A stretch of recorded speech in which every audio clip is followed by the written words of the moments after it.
Bonjour à tous, bienvenue sur cette table ronde de l'industrialisation de l'IA.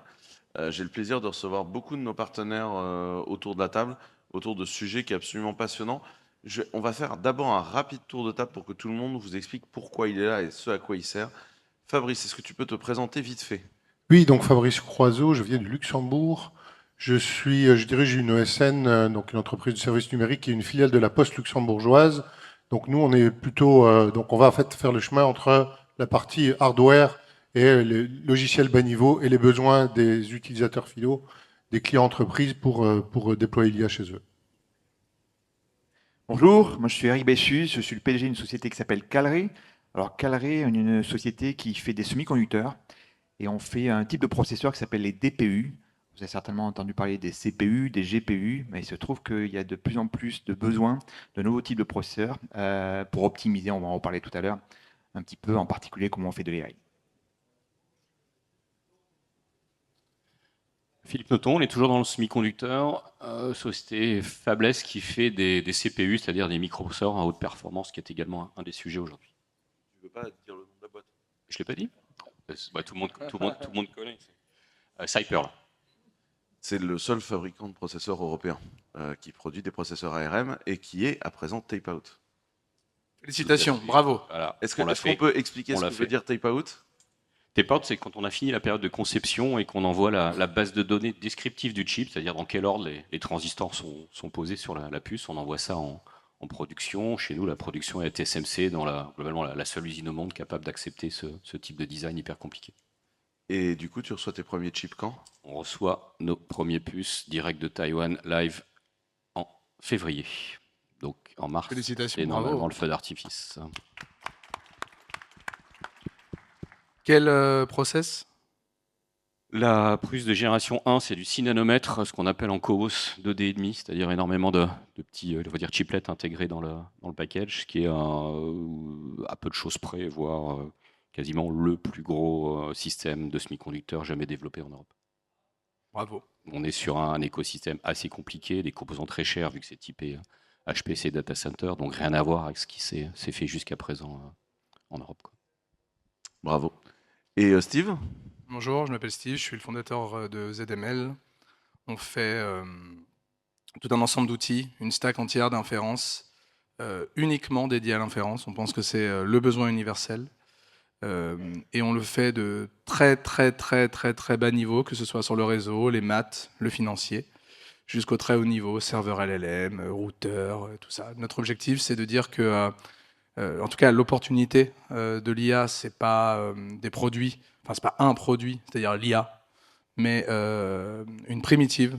Et en fait, l'opportunité, c'est que l'IA pénètre toute l'économie en étant une primitive, et que tous les produits de demain qu'on développe auront de l'IA dedans, d'une manière ou d'une autre, que ce soit LLM ou peu importe, on s'en fout, par opposition à voilà, le chatbot qui fait de la médecine et le chatbot qui fait de l'architecture. Bah, maintenant, on a un logiciel de médecine avec de l'AI dedans, et c'est pas juste un chatbot, quoi. Voilà.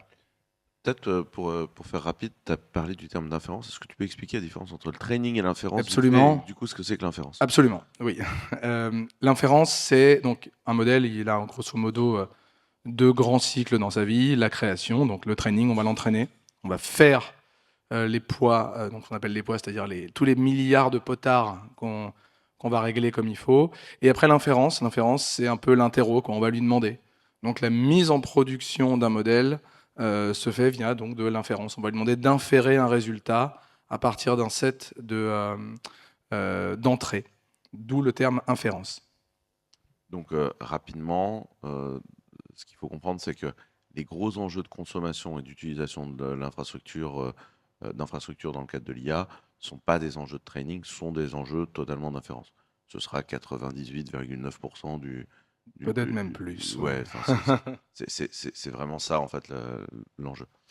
Euh, Peut-être Fabrice, toi tu es sur ce que fait Brain et le projet open source que tu tiens, c'est un projet qui est end user. Aujourd'hui, le rapport à l'IA, c'est comment tu évalues la pénétration de l'intelligence artificielle au sein des autres applications par les développeurs? Qu'est-ce qui reste à faire? Parce que bon, enfin, pour l'instant, il y a un premier usage qui est j'ai ChatGPT, je pose des questions à ChatGPT. Ok, cool. Mais est-ce que tu vois ça comme étant le endgame de l'IA ou est-ce que tu le vois comme étant quelque chose de plus construit? Alors, non, alors, un non, c'est pas le endgame de l'AI, mais là, je ne suis pas très original en disant ça, je pense. Donc, nous, on fait du code. En fait, on pond du code, mais 150 devs pondent du code tous les jours chez les clients. C'est probablement le premier métier le plus impacté par l'IA, par les agents IA, qui ne sont pas en fait que du chatbot, mais aujourd'hui, alors je ne sais pas si certains d'entre vous font du code, mais aujourd'hui, on peut vraiment faire une application. Moi, je dis une application production ready, sans quasiment taper soi-même très peu de lignes de code. Simplement, il faut savoir utiliser les agents, il faut savoir prompter, mais ça va plus loin que de dire la bonne phrase avec les bons mots. Il faut savoir en fait animer une équipe d'agents intelligents. Et là, on n'est plus sur du chatbot déjà, et on a un métier, moi je suis convaincu que alors, le nombre de développeurs va peut-être pas baisser, mais en tout cas, la production d'applications, elle va pouvoir être multipliée par un facteur un multiple de 2, 3, 4, 5 grâce à l'IA. Donc ça, c'est un des premiers métiers. Il y a d'autres métiers sur la communication, l'image. Et en fait, progressivement, nous, on travaille, alors pour répondre à ta question, on a développé un écosystème open source en fait, qui permet de faire la glue. Alors, je dis, on fait de l'IA pour les utilisateurs, mais on ne fait pas d'IA nous-mêmes. Pourquoi? Parce que ce qu'on se contente de faire, c'est d'utiliser des bases de données vectorielles dans lesquelles on aura vectorisé des données. Donc, pour ceux qui ne connaissent pas une base de données vectorielle, c'est une base où en fait, qu'on peut interroger avec des requêtes qui ne sont pas hyper précises en termes de sémantique et de concept. Et la base de données va les rechercher parce qu'elle aura précédemment modélisé les données d'une façon où elle est capable de dire une chaise, c'est plus proche d'un fauteuil que d'une télévision, par exemple. Ou une chaîne IFI, c'est quand même plus proche d'une télévision que d'une maison. Et donc, en fait, on sait faire ça, ce qui permet ensuite d'utiliser justement les modèles d'inférence. Donc, nous, on va se connecter à des LLM, on va faire de l'inférence, on va se connecter à des bases de données, à des interfaces, à des protocoles MCP, etc.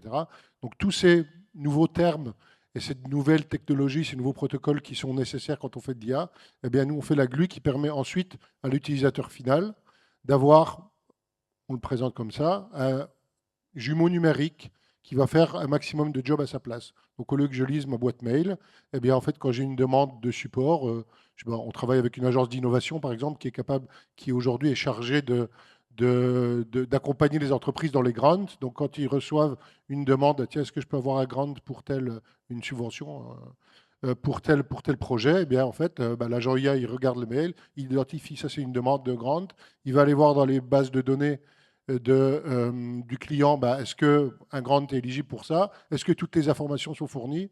Ah ben non, il manque telle et telle information. Est-ce que tu veux que je réponde au mail de l'utilisateur en lui disant il manque ça pour aller plus loin? Oui, clique, hop, le mail est envoyé. J'ai rien fait d'autre que lire mon mail et cliquer yes pour envoyer. On évite les copier-coller. Quelqu'un qui est un power user des chatbots aujourd'hui, qui connaît bien son système d'information, il va faire la même chose quasiment en faisant du copier-coller pour rédiger le mail, pour aller chercher dans la base de données quels sont les grants éligibles, etc. Donc nous, on évite de faire des copier-coller, on fait ça et on intègre. Et ce sont les premières applications qui ne sont pas purement du chatbot, il y en a aussi un peu, parce que en fait, par exemple, on peut demander de reformuler le mail, de rajouter des informations, etc., etc. Mais souvent, c'est une combinaison de chatbot avec de l'IA avec des agents qui parlent avec l'ensemble du système d'information. Alors, par contre, et là, Steve, je pense que la question est plus pour toi, mais n'hésitez pas, messieurs, si vous voulez réagir. Euh, pour réussir à faire ça, c'est-à-dire ce déploiement vectoriel puis le passage dans un LLM, en termes de calculatoire, c'est quoi, par exemple, par rapport à de l'informatique traditionnelle, un requêtage dans une base de données SQL classique? Bah, moi, c'est beaucoup plus. Pour répondre à ta question, la vraie réponse, c'est que on est retourné, on va dire, dans une ère qu'on n'avait pas connue depuis très longtemps, qui est l'ère où on est limité par la puissance de calcul, par les lois de la physique. Donc c'est énormément de plus de calcul, c'est énormément de plus de contraintes, particulièrement pour les modèles de langue. Euh, donc là, on parle de ouais, plusieurs dizaines d'ordres de grandeur versus un bon vieux binary tree. Moi, ce que j'essaye de dire aux gens, c'est imaginer la différence de volume d'eau comme étant entre vous sortez des toilettes, vous vous lavez les mains, vous ouvrez le robinet et vous avez la Loire. La Loire, c'est beaucoup d'eau par rapport à votre robinet. Et en termes de calcul, on est là. Et est-ce que ça a des impacts, du coup, sur tes infrastructures? Ah bah, on a deux parfaits personnes qui sont au frontal, mais en tout cas, moi, au niveau du logiciel, je pourrais vous dire plein de trucs sur comment ça se programme. Ce que je peux vous dire, peut-être deux choses. La première, c'est que il est plus question d'abstraction. En fait, on est obligé de faire du co-design, c'est-à-dire on est obligé, on va dire au très haut niveau, de se concentrer sur comment ça marche très bas niveau. Le parallèle que je ferais, c'est les consoles des années peut-être 90, où vous voyez les jeux en début de cycle et en fin de cycle, ce que les gens arrivent à faire. Donc on est revenu dans ce modèle-là. On sortait d'un modèle, on sort, je pense, d'un monde, en tout cas dans le domaine de l'IA, En clair, on est qui était reparti très lire la abstrait. doc de la putain de puce, quoi. Non, mais plus que ça, on est parti pour dire, excuse-moi, tu peux changer la taille du machin. Euh, donc ce qu'on appelle du Quand coup, tu dis, excuse-moi, tu peux te changer la taille du bah, machin en c'est-à-dire disant que ça à d'un Philippe, coup, c'est je dis à Philippe, déjà je sais qu'il existe et c'est plus une marque abstraite de laquelle je suis client.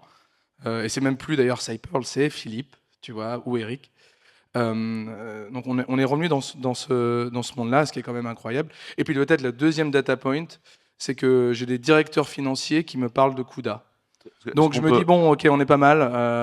est-ce qu'on peut révéler, Pas par encore de exemple, que SM, mais de CUDA quand en on tout dit cas. très littéralement, toi, tu es obligé de parler avec Eric, on sait qu'il y a, par exemple, aujourd'hui, il y a un des membres de ton équipe qui est dans les équipes d'Eric Et aujourd'hui. littéralement dans les bureaux de Calray.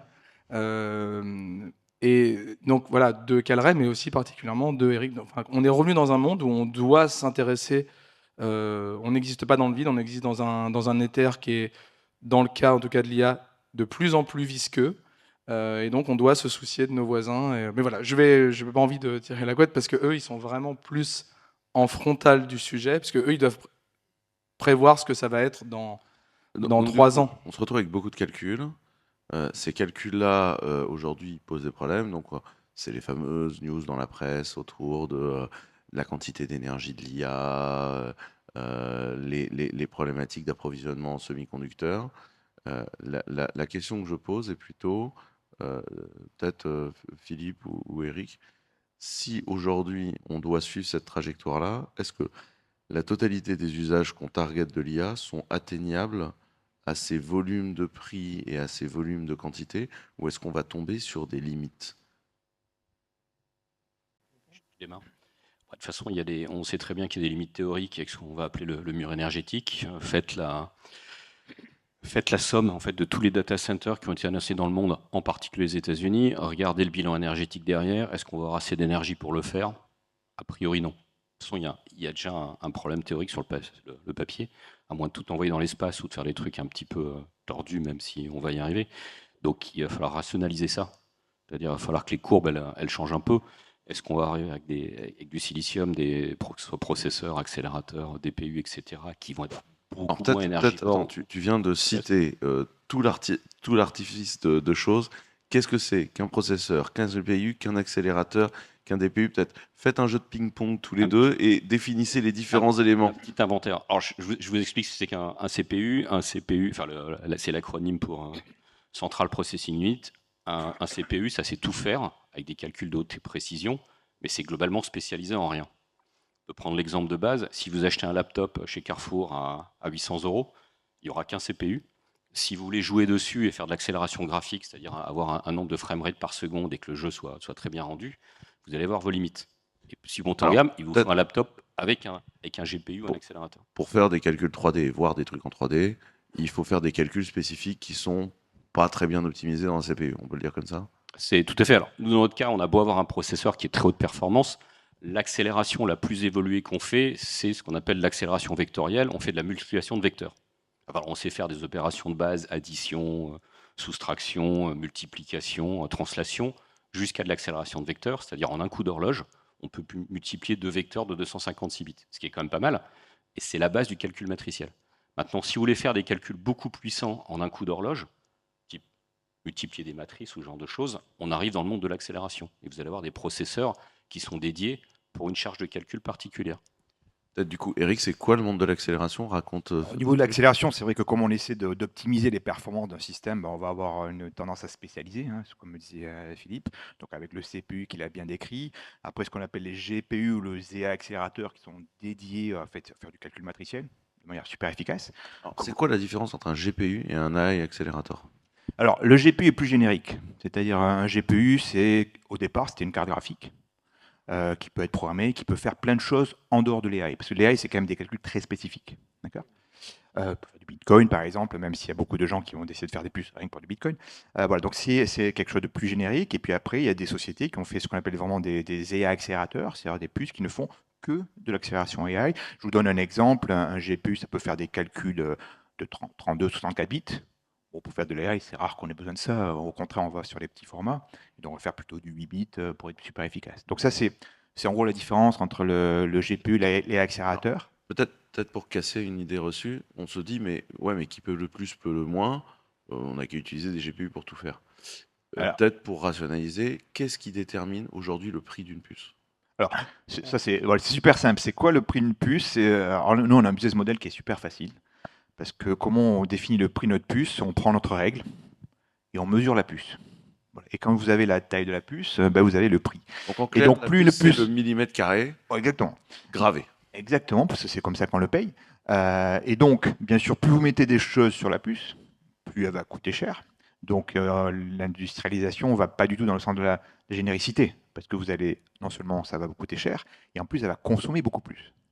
Donc, c'est pour ça que vous avez été En clair, si vous avez des instructions dont vous ne vous servez pas sur la puce, vous payez des millimètres carrés gravés qui vous servent à CUD, et donc vous faites monter artificiellement le prix de votre puce. C'était ça que j'essayais de... Exactement ça, c'est exactement ça. Et d'où encore une fois cette spécialisation. Et donc il y a un troisième larron qui arrive, qu'on appelle le DPU. Alors il fait quoi lui, le DPU? Il est très complémentaire de ce CPU ou de GPU, l'accélérateur.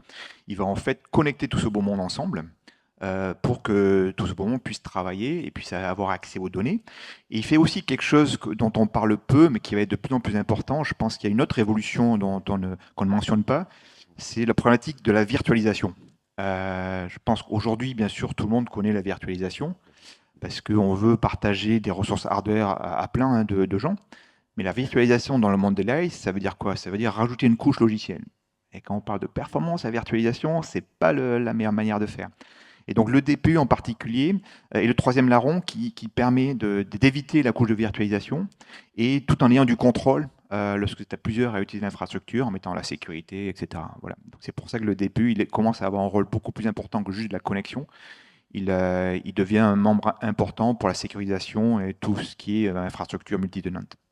Peut-être rapidement pour que les gens comprennent vite fait, les DPU, ça s'appelle Nitro chez Amazon. Et c'est ce qui a permis à Amazon d'être beaucoup plus rapidement que les autres rentables sur la partie infrastructure as a service. Ça avait quand même un enjeu, et ça a d'autant plus un enjeu dans le cadre de l'IA. C'est un peu la partie infrastructurelle, c'est un peu la douloureuse parce qu'on parle de GPU, mais dès qu'on ne va pas déployer un GPU par terre, il va dans quelque chose, et le quelque chose, souvent, c'est ça qui fait très très très très mal. Et donc, du coup, ça n'existe pas dans le vide non plus, quoi.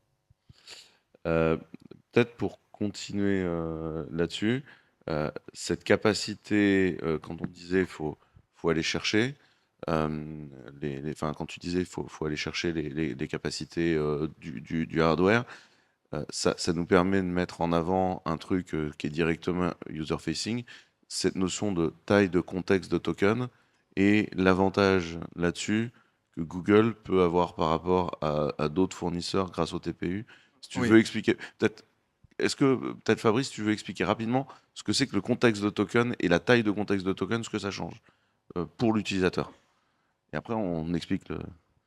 Oui. J'essaye de vulgariser. S'il y a des gens j'essaye de prendre vraiment tous les contextes tous les concepts un peu compliqués et de les débunker pour que ce soit compréhensible, pour expliquer pourquoi après c'est financièrement compliqué en industrie.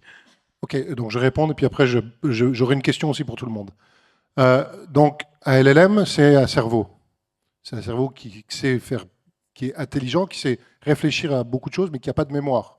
Il a une mémoire au moment où on l'entraîne. Quand on l'entraîne, on lui donne des informations.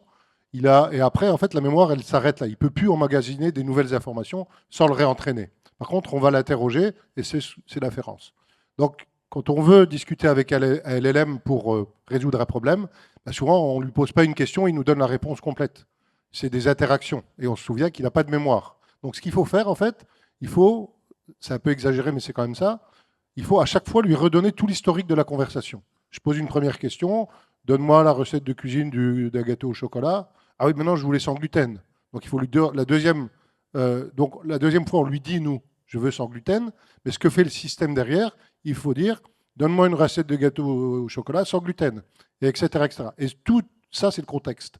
Donc, plus la tâche à réaliser est complexe, plus le contexte est grand. Parce que, en fait, plus on a d'interactions, et plus le contexte va grossir.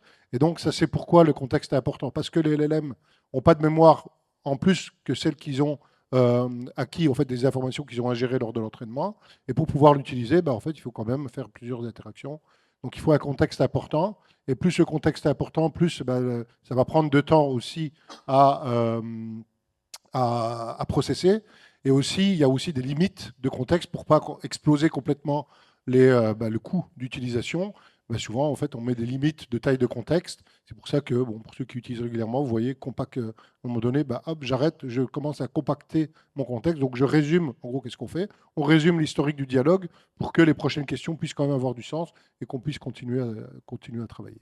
En clair, ce qu'on est en train de vous expliquer, c'est qu'un LLM, il n'a pas d'état, il ne sait pas faire.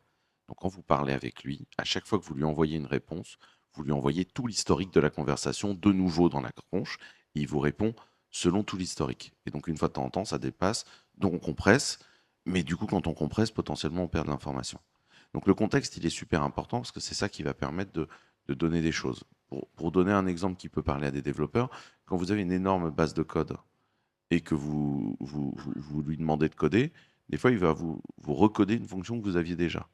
En fait, pourquoi? C'est parce que quand on a fait la sélection de ce qu'on envoyait dans le code d'un point de vue agentique au LLM, comme on était un peu short en contexte, on n'a pas envoyé toutes les fonctions. Et du coup, il y en a une, il ne la voit pas, parce qu'il ne l'a pas dans son contexte. Et donc, il va vous la réécrire, parce qu'en fait, il ne sait pas qu'elle est là, parce qu'en fait, il l'a oubliée. C'est une bonne définition ou... Oui, oui, non, oui. Et donc, pourquoi, par exemple, cette notion de silicone est intéressante dans le cas du TPU chez Google? En fait, pour un petit peu rajouter, la raison, la limite, elle est en premier degré financière, mais en deuxième degré, elle est surtout physique. C'est-à-dire que là, on parle des électrons et il n'y a pas de... Pourquoi? Parce que un modèle, grosso modo, c'est une série de couches qu'on va faire en séquence. Donc c'est important, c'est en séquentialité. Donc on est limité par la séquentialité des choses, donc la latence des choses. Et le modèle, il a en gros les modèles tels qu'on les imagine aujourd'hui, ChatGPT, ce qu'on appelle les modèles dits basés sur des architectures dites transformers, si vous avez entendu le terme. Il y a deux gros blocs. Un qui s'appelle ce qu'on appelle le MLP, Multi-Layer Perceptron. Ça, c'est grosso modo la connaissance du modèle quand il a été entraîné. Pour faire simple. L'autre partie, c'est ce qu'on appelle l'attention. L'attention, c'est le raisonnement du modèle. Pas le raisonnement au sens le petit spinner, au sens le modèle est capable d'interpréter ce qu'il comprend. L'attention, elle a une petite particularité. Elle permet en fait de savoir, dans la conversation qu'on a eue avec le modèle, quelles choses sont importantes, quelles choses il doit prendre en considération et d'autres non. Et donc, si je lui dis demain je vais à Nantes, il ne me parle pas de Paris, il me parle de Nantes. Évidemment, quand je dis demain je vais à Nantes, certains mots ont plus d'importance que d'autres. Ça, c'est modélisé dans le modèle. Et comment c'est modélisé dans le modèle? C'est qu'en fait, le modèle, pour générer le prochain bout de mot de la conversation, il va aller, grosso modo, multiplier tous les bouts de mots avec tous les bouts de mots d'avant. Ça génère ce qu'on appelle une complexité dite quadratique. Donc, pour chaque bout de mot qu'on ajoute, on se dirige vers la courbe. Donc, évidemment, ça pose des problèmes à un moment donné, même quasi physiques, puisque on tend vers l'infini. Et ça, c'est la fondamentalité auquel on est contraints, tous ensemble, tous. Donc là, l'argent ne règle pas ça. Et donc, c'est ce qui a complètement structuré la course à non pas la capacité de calcul, mais la vitesse de la mémoire. Puisque à chaque fois, on doit refaire les calculs, on va aller chercher, pour pas les refaire, plutôt, on va aller rechercher, stocker le résultat de ces calculs d'avant. Et ça nous limite la mémoire. C'est la raison pour laquelle on parle de HBM. C'est la raison pour laquelle on parle de 8 bits et pas de 32 bits, ou de 4 bits maintenant dans le cas d'NVIDIA. C'est la fondamentalité, on va dire, gravitationnelle et physique de tout ça, et de l'existence même du concept de contexte, qui a créé le RAG, ce qu'on appelle Retrieval Augmented Generation, et donc tous les produits, les bases vectorielles, pour justement pas avoir ce besoin, enfin en tout cas essayer de casser cette limitation, bon gré mal gré. Et du coup, par exemple, si on prend le cas de Google, Et alors oui, pardon, et dans le cas de Google, Google, ils ont un avantage compétitif qui est structurellement lié au TPU. Google, ça a été les premiers à faire les contextes à 1 million de tokens. C'est pas qu'ils ont plus de capacités de calcul, parce qu'ils sont, comme les TPU étant aussi beaux soient-ils, quand on fait donc on va regarder ce que fait un GPU dans le cas de certains calculs. En fait, le GPU, il passe son temps à attendre la mémoire. Donc Google sont comme tout le monde, ils ont de la mémoire rapide. Peut-être ils vont avoir avant un peu les autres, mais le point important, particulièrement des TPU, c'est qu'ils ont un programming model qui est très séquentiel, ce qui leur permet, parce qu'en fait on ne sait pas, mais ils ne le disent pas, mais on se doute, d'avoir un mode d'attention un petit peu différent que nous autres, simples mortels qui travaillent sur des GPU. Et ça, c'est structurellement lié à la façon dont les TPU sont programmés. L'avantage en bout de chaîne, c'est qu'ils peuvent vous dire à tout le monde, bah, nous on a 1 million. Là où tout le monde est limité à 32 000, maintenant 128 000, mais à quel prix, quoi? Donc ça, c'est les Mais les maintenant, ils sont plus les avantages. seuls. Oui, ils sont plus les seuls, et puis il y a tous les TPU qui arrivent sur le marché. Mais du coup, ce qui est important à comprendre, c'est que comme vous le voyez, quand on part du chip, ça a un impact utilisateur hyper concret à la fin, qui est qu'en fait, quand tu as 1 million de tokens, ton système arrête d'oublier des bouts de système. Il va être capable de fonctionner et de ne pas oublier ce qui traîne. On peut le dire comme ça. Ça a Oui, un impact surtout, utilisateur. c'est la mémoire, on va dire, court terme du modèle. Et c'est probablement celle qui a le plus d'impact dans ce qu'il va nous dire. Donc la question est, donc on a vu les GPU en fait sont chers, ils sont pas nécessairement spécialisés IA. Moi je trouve que tu avais une bonne définition du Les GPU. GPU sont parfumés IA. Ils ne sont pas spécialisés IA. Ils sont parfumés IA. Et Il se donc trouve qu'un écran, c'est une matrice, hein, donc du coup, ça marche bien. la fameuse géométrie discrète pour ceux que ça intéresse comme sujet. Euh, euh, donc on a ces GPU qui sont que parfumés IA, et de l'autre côté, on a quand même des coûts qui sont non négligeables, et en même temps, on a des cas utilisateurs où il va falloir qu'on fasse rentrer l'IA dans l'industrie, dans le programming de tous les softs, parce qu'en fait, tous les softs vont se mettre à avoir à un moment donné un moment où ils appellent de l'IA, donc il va falloir qu'on crunch les prix pour descendre ça. Cette capacité à produire, peut-être Philippe, si tu fais aujourd'hui, il y a beaucoup de boîtes qui produisent des accélérateurs en Europe et dans le monde. Alors, déjà, il ne faudrait pas dire produire, il faudrait dire concevoir. Parce qu'une bonne partie de l'industrie, elle est passée faiblesse. C'est-à-dire, vous avez une usine centrale qui était SMC, voire Samsung, voire peut-être les Japonais avec Rapidus. Donc, la plupart des grosses boîtes, enfin, même des petites, et là vous en avez deux, sont faiblesses. C'est-à-dire, on fait la conception et on envoie le fichier de conception dans une usine qui est mutualisée, typiquement TSMC. Et aujourd'hui, tous les succès mondiaux, AMD, Qualcomm, Nvidia, Apple, qui fait ses propres chips, les puces M1, M2, etc. Tu parlais du TPU, Google est fabless également, a des équipes de design de semi-conducteurs et fait ses propres composants. Si ce n'est qu'un GAFAM américain peut mettre 1 milliard sur la table pour développer une puce Cobalt, spécifique. Cobalt, c'est chez Microsoft, c'est le CPU Microsoft qui est globalement cousin de celui qu'on a développé. Bah, si ce n'est que ça a été fait avec une dimension américaine, ils peuvent directement aller faire une acquisition ou monter une équipe, ils peuvent mettre 1 milliard sur la table mais et le faire. c'est pareil, il est fabriqué. Et fabriqué chez TSMC, tout à fait. C'est devenu le centre du monde. Et TSMC Comment il s'appelle déjà le TPU de chez Amazon? Trainium, Trainium, il est fabriqué où? TSMC. et Graviton, Graviton, bien sûr. le CPU, donc pareil, encore un cousin, est fabriqué chez TSMC. TSMC, ça doit gérer 97% des startups et plus de 80% des composants de compute dans le monde. Tout ça basé à Taïwan, donc vous comprenez pourquoi on parle beaucoup de Taïwan en ce moment. Donc, Et toi, tu as un actionnaire qui est rentré cette année, qui est taïwanais, c'est surprenant, qui a 6 fois la taille de la BPI, pour vous donner un ordre de grandeur, la KT qui pèse 420 milliards.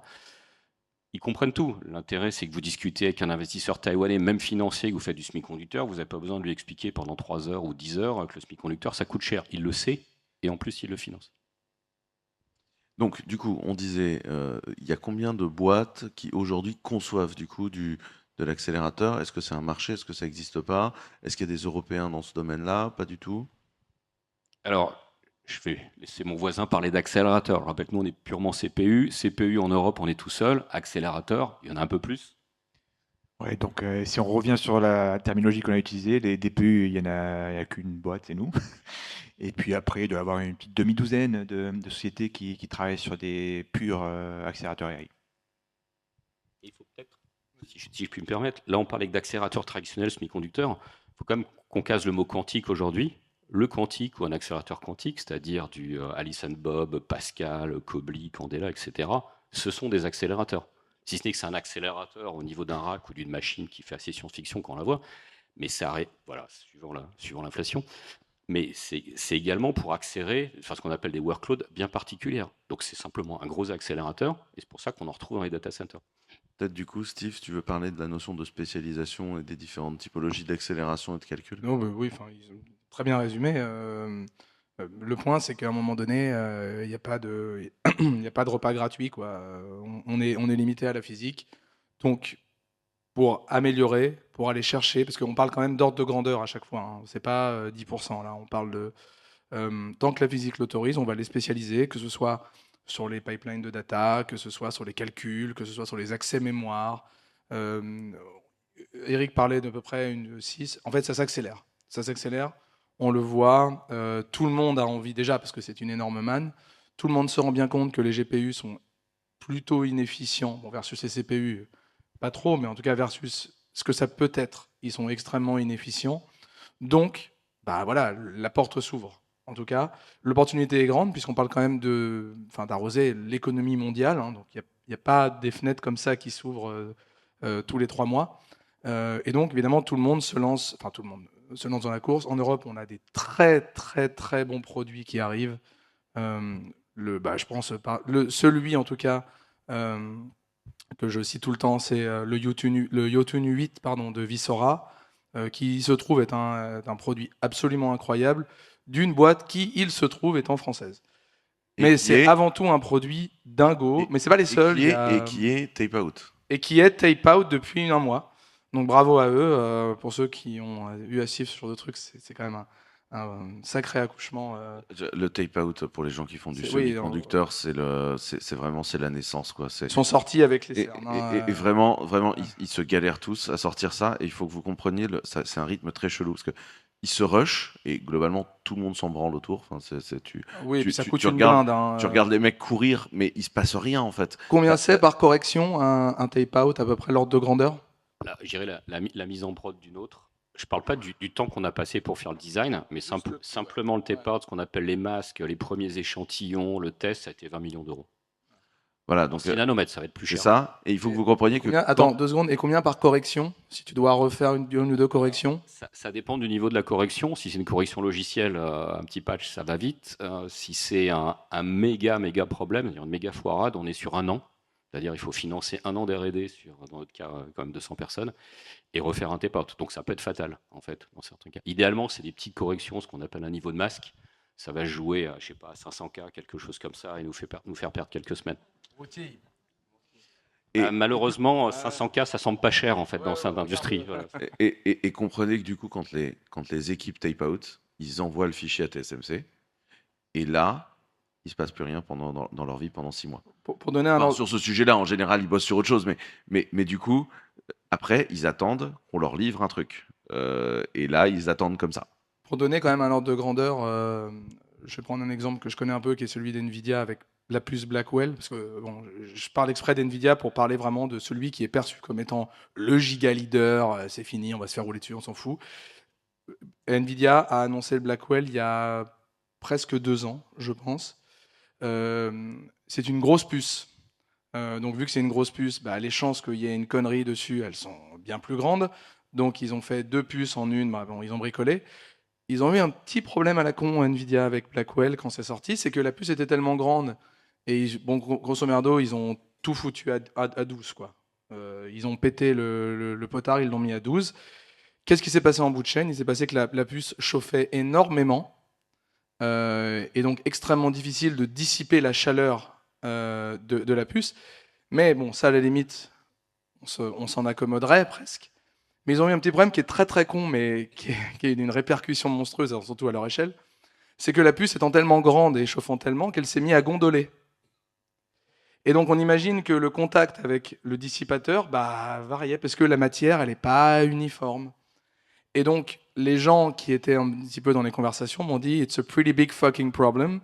Qu'est-ce qu'on voit? Donc là, on parle quand même d'un truc, ça fait chier parce que en plus, Nvidia, c'est le genre de dire, on fait pas de correction, Ouais, mais on alors, y va va all être in. clair, quand la puce condole, c'est pas très beau à regarder, hein, c'est Ah que non, ça arrête de mais marcher. en fait, ça fait que du coup, concrètement, elle crame. Ça fait quoi en bout de chaîne? En bout de chaîne, ça faisait qu'il y a un an, quand vous vouliez acheter il y a un an, je te dis une connerie, non, en début d'année, quand vous vouliez acheter du Blackwell, vous aviez 15 jours pour les recevoir. Quand vous vouliez acheter du Hopper, la génération d'avant, vous aviez 9 mois pour les recevoir. Personne n'en voulait.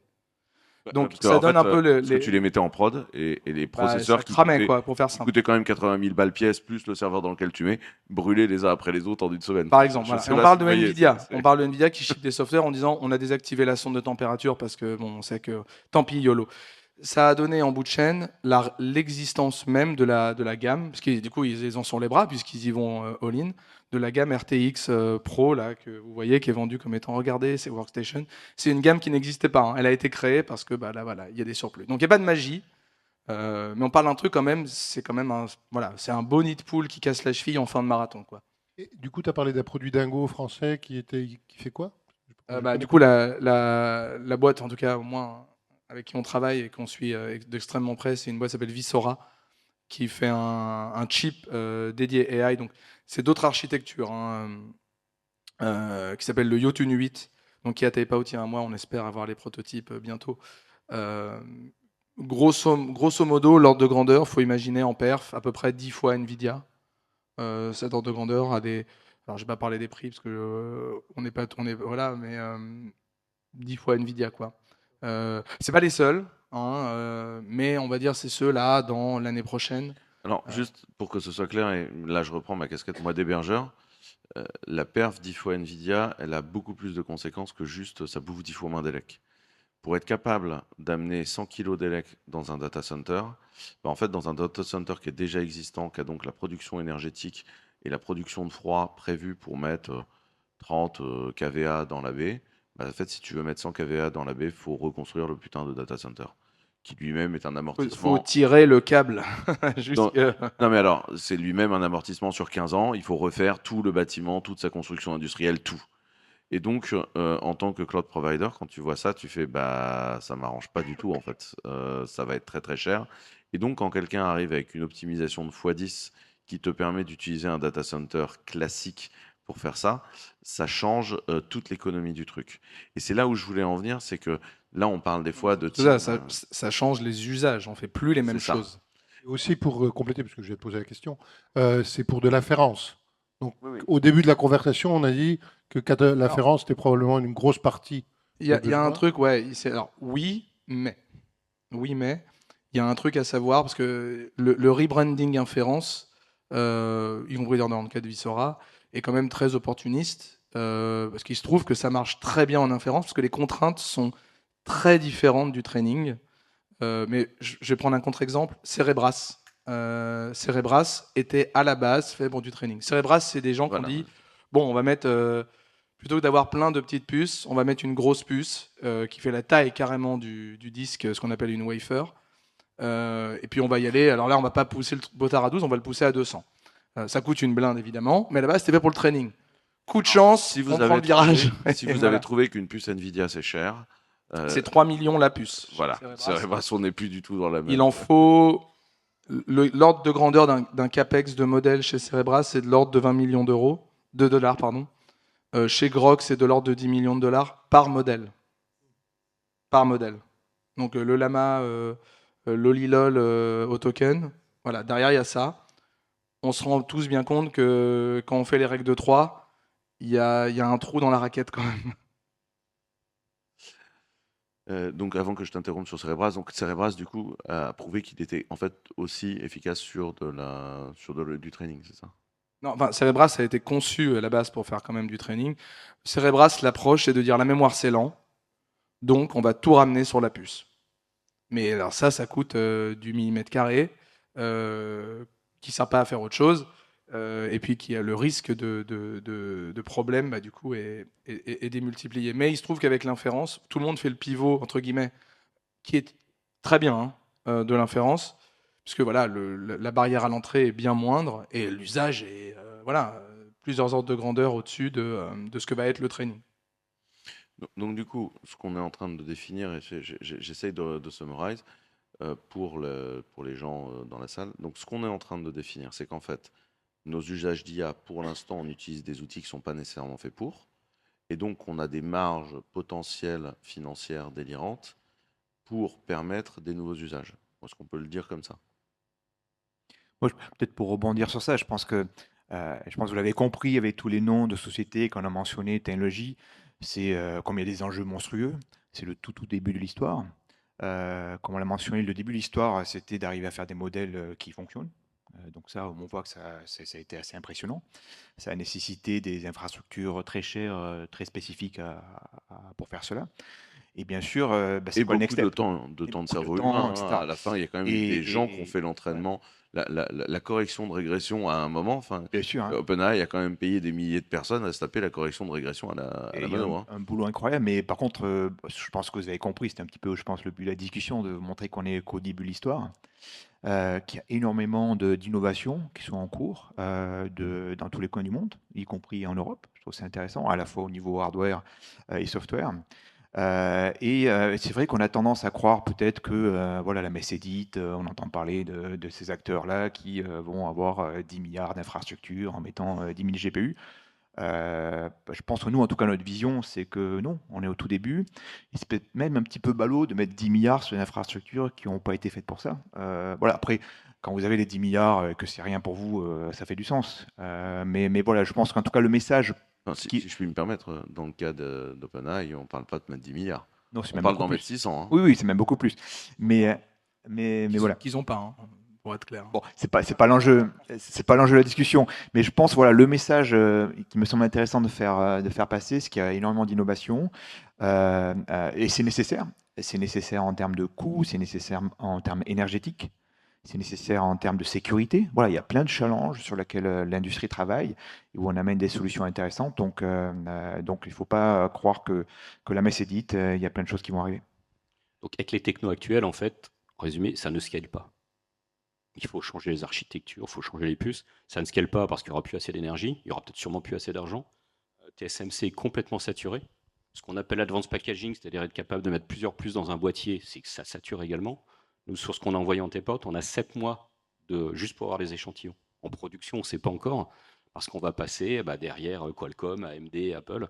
Donc, de toute façon, il y a forcément de Tu la veux dire que rupture. TSMC va pas te prioriser sur Apple? Alors, ça va dépendre de la politique entre l'Europe et Taïwan pour voir si on va passer avant. C'est bon, on verra en production. C'est des problèmes de riches d'être capable de gérer de la production. Mais ça, aujourd'hui, ça ne tient pas. En plus, il y a une pénurie mondiale de mémoire qui arrive. Les prix vont flamber. Enfin, il y a énormément de petits soucis qui arrivent. On est dedans. Flambe, pardon. Alors, pour ceux qui ne le savent pas, globalement, ce qui s'est passé, c'est que, la demande a augmenté. En plus, Samsung s'est pris les pieds dans une de ses usines au printemps et a niqué une partie de la production. Parce que tout ça, c'est des trucs où vous avez des points de contention qui sont très, très forts. Entre juin dernier et aujourd'hui, le prix de la mémoire au global sur la planète a fait 3,5. On a fait x 3,5. Et on sait que la croissance est encore jusque-là. Et le temps de résoudre le petit plantage chez Samsung, le temps d'absorber ça dans le marché, on est marron jusqu'en 2028. Voilà. Bienvenue, bonne ambiance. Et pour vous donner une idée, ouais, c'est ça. Micron qui avait je crois, une usine qui avait cramé, ça a mis 1 an ou 2 avant qu'on retrouve des prix en 2022, quelque chose comme ça, je ne sais plus. Donc on est sur des trucs avec énormément de contention. Moi, j'ai eu une discussion surréaliste avec le DSI d'un grand groupe qui est de 40 il n'y a pas longtemps, qui m'a dit, moi j'ai un problème, je ne peux pas commander de laptop. Je n'ai plus les budgets pour renouveler le laptop de mes collaborateurs à échelle CAC 40. HP m'a renvoyé les devis, ça ne marche plus. Donc c'est vraiment, les enjeux sont délirants, avec une chaîne industrielle qui n'est pas du tout résiliente. Et du coup, ça me fait poser plusieurs questions, dont une là tout de suite pour Eric et Philippe.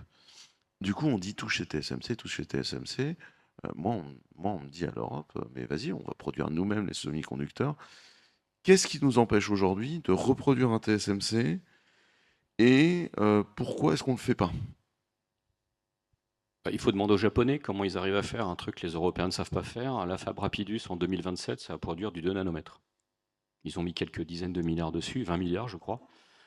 Les Européens sont toujours en train de discuter comment on va le faire ou comment soutenir les anciennes fabs. Ce que j'appelle les anciennes fabs, il y en a, que ça soit en Allemagne, à Dresde, chez nous, chez STA Kroll, il y en a à Tours, etc. Mais on est sur les anciens process qui marchent très bien, mais sur des technologies qui ne se prêtent pas du tout à faire du compute.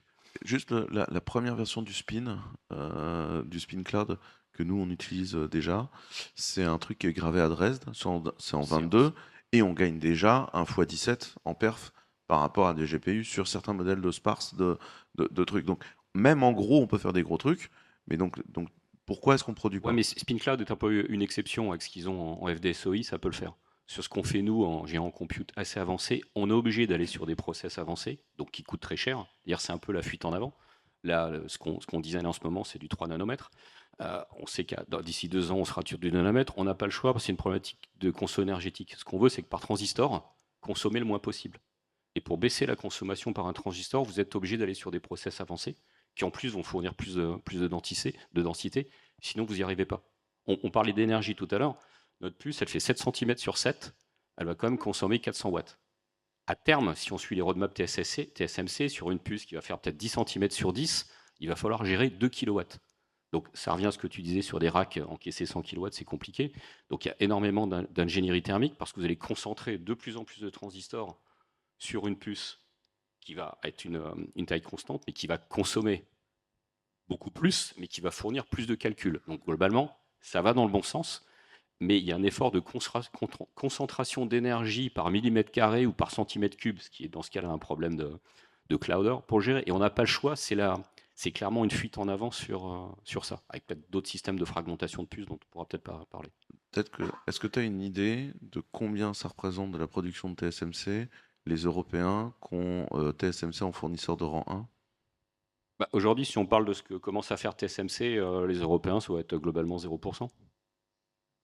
0, quelque chose pour Je cent. suis même pas sûr que ça soit 0, quelque chose. Il y a peut-être quelques chips de test qui sont partis en 3 nanomètres, mais en prod, rien.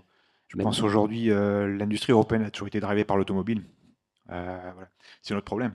Notre problème, c'est que le marché automobile était à 2000 années-lumière en termes de capacité d'innovation, etc. Donc voilà, c'est vrai que là, c'est un sujet complètement géopolitique sur la capacité de l'Europe à s'organiser, sur des sujets où l'Europe n'a pas été traditionnellement forte, les data centers, etc., et où nos politiques n'arrivent pas à s'harmoniser. Donc du coup, vous, ce que vous dites, c'est on a des boîtes qui font des belles technologies, mais on n'est pas encore à un facteur industriel. Mais par contre, on a un écosystème qui commence à se construire. C'est quoi l'écosystème qui a incubé ça? C'est EuroHPC?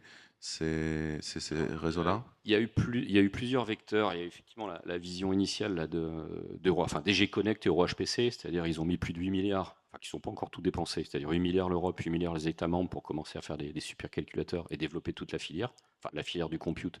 Donc ça va être des boîtes qui font d'IP, des boîtes qui font Alors, IP, c'est les blocs d'instructions qu'on colle dans les processeurs. les blocs de base, des boîtes qui arrivent, qui vont faire des serveurs, des supercalculateurs. Donc ça se met en route tout doucement. Et il y a d'autres budgets qui arrivent pour financer le semi-conducteur. On espère, dans le cadre du CHIPS Act V2, qui est en cours de discussion, du semi-conducteur fabless, c'est-à-dire ce qu'on peut appeler la nouvelle vague.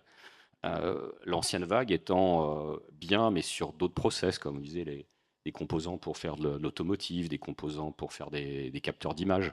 Vous regardez votre Apple, que ce soit le capteur d'image devant ou derrière, c'est fait par ST. C'est plutôt bien, ils sont en plus capables de les produire eux-mêmes. Conducteurs, boîtes franco-italiennes. Les Français des Alpes. Donc ça, ils le font très bien, mais on est sur une verticale qui est les capteurs d'image, qui est limitée. Ils sont très bons pour faire des composants de puissance. Aujourd'hui, dans une voiture électrique, il faut forcément gérer la charge et la décharge de la batterie. C'est fait chez eux ou par Infineon en Allemagne. C'est même produit en France, c'est-à-dire on sait tout faire. En revanche, c'est une fraction en termes de la valeur, et le marché clairement explosif du semi-conducteur, c'est sur des composants de compute, de l'AI, donc on disait DPU, CPU, NPU, etc. Et ça, c'est aujourd'hui produit à l'extérieur de l'Europe, et à Taïwan en particulier. Peut-être, tant que je suis dans ces questions-là, un des sujets pour améliorer le point, on a dit que balader la data et passer son temps à aller entre la RAM et le CPU, ça coûtait beaucoup de temps et pendant ce temps-là, le CPU servait pas à grand-chose, ce qui fait qu'on l'a acheté mais qu'on s'en sert pas, donc c'est pas terrible. Est-ce qu'il y a une option là-dessus qui serait, ouverte?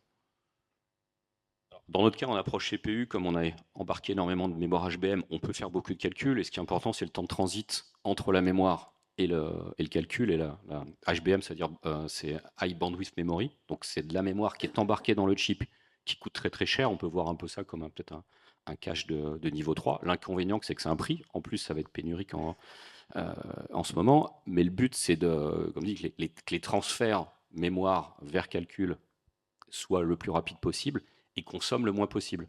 C'est-à-dire échanger avec la DDR à l'extérieur de la puce, ça coûte très cher.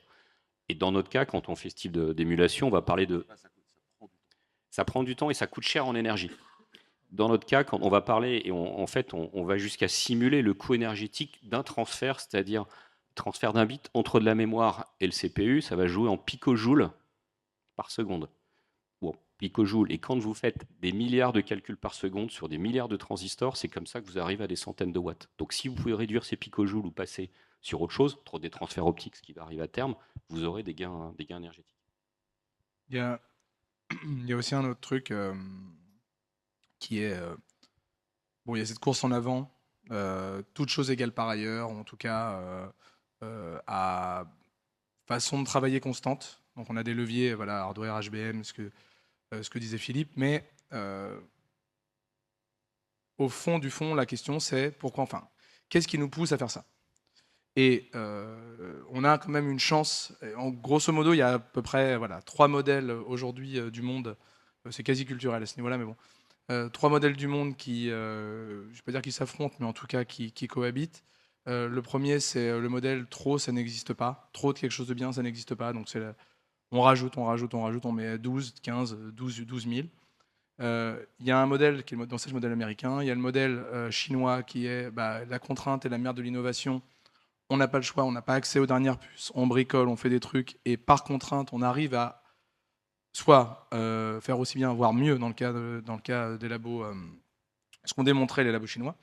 Et puis, il y a le modèle un petit peu, je vais dire, européen, je fais des grandes lignes, qui est en fait, nous, on s'impose ça, mais on ne le fait pas par contrainte, on le fait par goût, pour faire simple.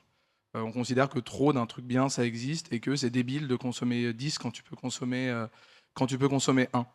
Et donc, il y a voilà, ces leviers hardware, il y a aussi des leviers logiciels. On parlait du besoin de HBM, par exemple, parce que simplement, voilà, on fait des calculs, on fait des allers-retours mémoire. Il y a aussi un autre modèle, c'est de dire, est-ce qu'on a besoin de faire ces allers-retours mémoire? C'est un truc que nous, on démontre avec ZML, c'est qu'on arrive à avoir des perfs sur la partie, en particulier attention, qui sont plus rapides que le GPU, qu'un GPU HBM, sur un CPU, en incluant aussi la capacité network. Donc sur un lien à 25 gigabits, on arrive à aller plus vite, simplement parce qu'on fait moins de choses. Et donc on obtient ce qu'on appelle un recall de 97% dans notre cas. Mais c'est aussi des choses, des leviers qu'on a.